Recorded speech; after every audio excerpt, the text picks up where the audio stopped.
Hello everyone, in today's video we are going to start a new subject which is software project management. So let's start the lecture. जैसा कि नाम से पता चल रहा है सॉफ्टवेयर प्रोजेक्ट मैनेजमेंट, ये क्या करेगा, आपके सॉफ्टवेयर को मैनेज करेगा, सॉफ्टवेयर प्रोजेक्ट को। ओके, तो आप कोई भी प्रोजेक्ट बना रहे हैं तो ऐसा तो है नहीं आप अचानक से प्रोजेक्ट बनाने लगे। उससे क्या करेंगे, आप सबसे पहले प्लान करेंगे कि आपको क्या बनाना है, उसके रिक्वायरमेंट्स क्या हैं, उसके फीचर्स क्या क्या होंगे। आप मतलब किसी पर्टिकुलर चीज़ पे तो आप अपना प्रोजेक्ट बना रहे होंगे, डिज़ाइन कर रहे होंगे, लाइक आप फूड ऐप बना रहे हैं या तो आप ई कॉमर्स वेबसाइट बना रहे हैं, इस तरीके से आप कुछ बना रहे हैं। तो सबसे पहले आप प्लान करेंगे ना कि आपको क्या बनाना है। तो आप एसपीएम आपको ये बताता है, प्लानिंग करनी है सबसे पहले, देन आप उसे डिज़ाइन करेंगे, उसका फ्रंट एंड कैसा दिखना चाहिए, उसके बैक एंड पे क्या क्या वर्क होगा। फिर आप उसे उस पर कोडिंग करेंगे। आप किसी पर्टिकुलर कोई एक होगा जिसको जावा आती होगी, वो उस पर जावा में वर्क कर रहा होगा। मान लीजिए किसी को बैक एंड, किसी को फ्रंट एंड बहुत अच्छा आता है, HTML CSS बहुत अच्छा आता है, तो वो उसकी डिज़ाइनिंग करेगा। बैक एंड पे वर्क करेंगे लोग, Node.js है, MongoDB, ये सब आपका यूज़ होगा। ठीक, तो सबके अलग अलग आप काम डिवाइड कर देंगे, टीम वर्क होगा। कोई एक पर्टिकुलर बंदा एक प्रोजेक्ट नहीं बनाता है, तो सबके अलग अलग काम होंगे, उसको डिवाइड करा जाएगा। एक लार्ज प्रोजेक्ट तो ऐसे ही बनेगा। ठीक, तो टीम वर्क भी ज़रूरी है, टीम में अंडरस्टैंडिंग होनी चाहिए, कम्युनिकेशन होनी चाहिए, राइट। तो इसको यही सब बताता है सॉफ्टवेयर प्रोजेक्ट मैनेजमेंट आपको। ठीक है, तो आगे देखते हैं इसकी इंपॉर्टेंस क्या क्या है। Time management. अब आप कोई सॉफ्टवेयर मान लीजिए बना रहे हैं, अब ज़रूरी तो है नहीं कि आपका हर software within the time ही बन जाए। कुछ प्रोजेक्ट्स होते हैं जो आपके टाइम के बाहर बनते हैं। तो सॉफ्टवेयर प्रोजेक्ट मैनेजमेंट यही बताता है कि आपको जो भी काम करना है वो टाइम मैनेजमेंट को देखते हुए ही करना है। आपको इतना टाइम रखना है कि आप उस टाइम के अंदर ही काम कर लें। कॉस्ट मैनेजमेंट, कॉस्ट के बाहर भी आपको काम नहीं करना, आपको विद इन दी बजट काम करना है। आपने एक सेट कर दिया, आपको इतने अमाउंट में काम करना है, तो आपको इतने ही अमाउंट में काम करना है। इससे कम भी हो सकता है बट ज़्यादा नहीं करना है, क्योंकि आपको जब प्रॉफिट ही नहीं होगा ज़्यादा, तो आप अमाउंट आप ज़्यादा लगा रहे हैं, प्रॉफिट आपको कम हो रहा है, तो ये तो आपको नुकसान है। फिर आता है क्वालिटी मैनेजमेंट। क्वालिटी मैनेजमेंट आपको आपने जो कोड लिखा है, आप उसमें देखें कि आपके कोई बग्स तो नहीं आ रहे, एरर फ्री है आपका कोड। मतलब आपकी पब्लिक, आपने जो प्रोजेक्ट तैयार करा है उसमें आपकी जो पब्लिक है उसको कोई दिक्कत तो फेस नहीं करनी पड़ रही है, प्रॉब्लम तो फेस नहीं करनी पड़ रही है। तो ये सब आपको चेक करना है, कोई बग्स तो नहीं आ रहे उसमें। और आपका जो सॉफ्टवेयर बना है वो आपकी पब्लिक की रिक्वायरमेंट के अकॉर्डिंग, मतलब आपकी पब्लिक की रिक्वायरमेंट फुलफ़िल हो रही है कि नहीं हो रही उससे। अगर आपकी पब्लिक की रिक्वायरमेंट ही फुलफ़िल नहीं होगी तो आप प्रॉफिट कैसे कमाएंगे, आपका प्रोजेक्ट तो वहीं पे फेल हो जाएगा। फिर रिस्क मैनेजमेंट। रिस्क मैनेजमेंट में क्या होता है कि मान लीजिए आप, अब ऐसा तो है नहीं कोई भी काम आपने सोचा वो 100% बिल्कुल सही हो जाएगा, ऐसा तो नहीं होता है। मान लीजिए कुछ फेलियर्स आ गए बीच में।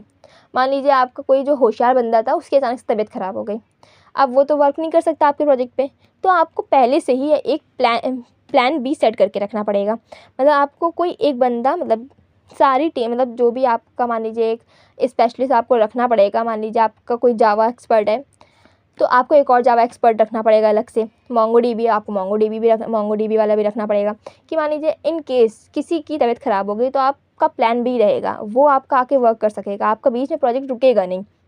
तो प्लान बी होना ज़रूरी है। Clear communication.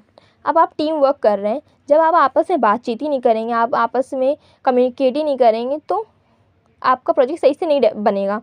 अब क्लियर कम्युनिकेशन होना ज़रूरी है।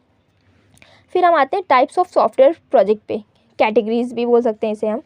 सब कितने टाइप के प्रोजेक्ट होते हैं, बहुत टाइप के होते हैं, तो हम कुछ इजी लिए हैं, आप समझ जाएंगे बहुत easily. Web application projects, web developer आपने सुने होंगे, तो वही वाली वेब एप्लीकेशन प्रोजेक्ट है ये। इसमें हम क्या करते हैं, इसमें आप HTML CSS के बारे में बता सकते हैं थोड़ा थोड़ा, अगर आपको आंसर लॉन्ग करना है तो।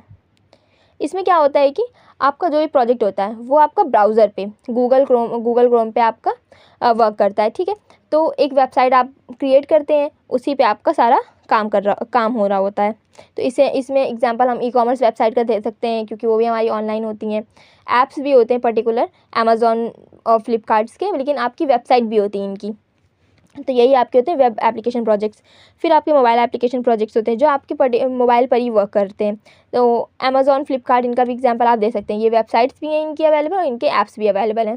फिर आते हैं native app. Native app projects क्या होते हैं, जो पर्टिकुलर डिवाइस पर ही वर्क करते हैं। मतलब ऑपरेटिंग सिस्टम पर।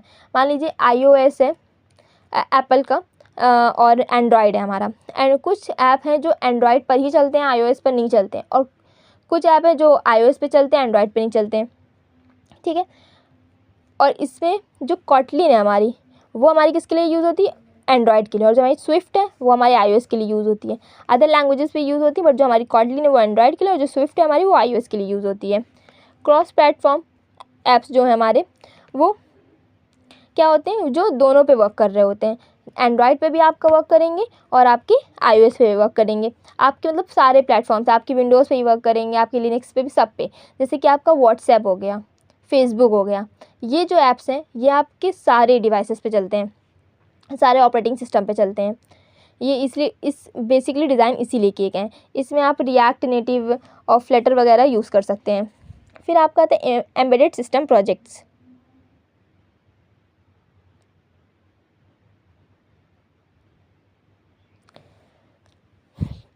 एम्बेडेड सिस्टम्स प्रोजेक्ट क्या होते हैं आपके?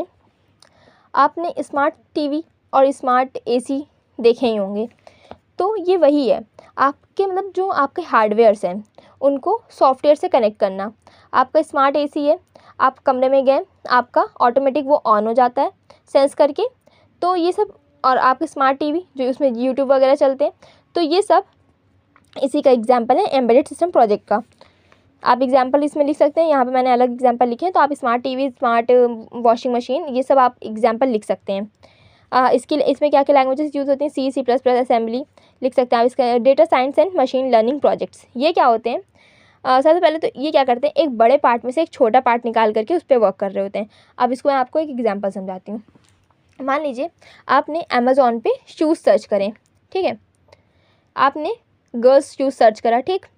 अब अमेज़ॉन की वेबसाइट, मतलब अमेज़ॉन पे आपने जहाँ सर्च करा, उसमें केवल गर्ल्स शूज़ तो होंगे नहीं, उसमें बॉयज़ शूज़ भी होंगे, मेंस शूज़ भी होंगे, वुमेन शूज़ भी होंगे, सारे अवेलेबल होंगे। बट आपने पर्टिकुलर गर्ल्स शूज़ सर्च करें, तो आपके पास गर्ल्स शूज़ के सारे डिज़ाइंस आ जाएंगे, जितने भी शूज़ अवेलेबल होंगे सब आ जाएंगे आपके पास।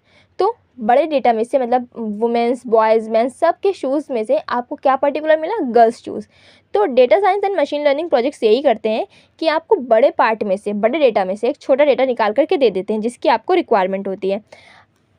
इसको हम रिकमेंडेशन इंजन्स भी बोलते हैं, उसी में यूज़ करते हैं। मतलब नेटफ्लिक्स में मान लीजिए आप मूवी देखते हैं, बहुत ज़्यादा हॉरर मूवीज़ देख रहे हैं नेटफ्लिक्स पे, तो नेटफ्लिक्स आपको फ्रंट पेज पे अपने वही अगर कोई न्यू फिल्म आई है हॉरर, तो वो आपको तुरंत क्या करेगा, उसे आपके फ्रंट पेज पे दिखा देगा, क्योंकि आप हॉरर फिल्म्स ज़्यादा देखते हैं। अगर आप रोमांटिक देखेंगे, वो आपको रोमांटिक फिल्म्स का दे देगा, ठीक है?